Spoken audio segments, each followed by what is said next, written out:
ছয় ঋতুর বাংলাদেশ, গ্রীষ্ম, বর্ষা, শরৎ, হেমন্ত, বিয়া, বসন্ত। বুঝেন নাই? বিয়া মানে শীতকাল। শীতকাল অনেক ভালো লাগে, বিশেষ করে মুন্সিগঞ্জ, বিক্রমপুর রাত বেলায়। চারিদিকে কঠিন কুয়াশা, দূরে লাল নীল বাতি চলে, বিশাল এক বিয়ার গেট। এক বুক হতাশ, যদি এই বিয়াটা আমার হই। এবার চিন্তা করেন, সারাদিন একসাথে আড্ডা, চা, সিগারেট, খাওয়া দাওয়া, ঘোরাফেরা, রাতে বাড়ি ফিরে বন্ধুর বাসায় বউ আর আমি সিঙ্গেল। এটা মাইনা নেওয়া যায়? আপনারা একবার কোন ভাই, কেমনে মাইনা নিমু নিজেরে? বাসায় বউ থাকলে দেখবেন জীবনে পরিবর্তন আসে। খাওয়া দাওয়া ঠিক মতো নয়, শরীর ঠিক থাকে, কাজ কামে মন বসে, জীবনে উন্নতি হয়।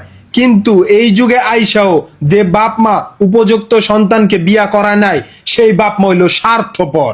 তার সন্তানের উন্নতি চায় না। আমার বাপ মাও চায় না। যারা যারা বিয়ার কথা বাপ মায়েরে বলতে পারতাছেন না, আর কার কার বউ নাই, তারা কষ্ট কইরা এই ভিডিওটা বাপ মায়েরে দেখান, আর নাইলে কমেন্ট বক্সে মেনশন দেন।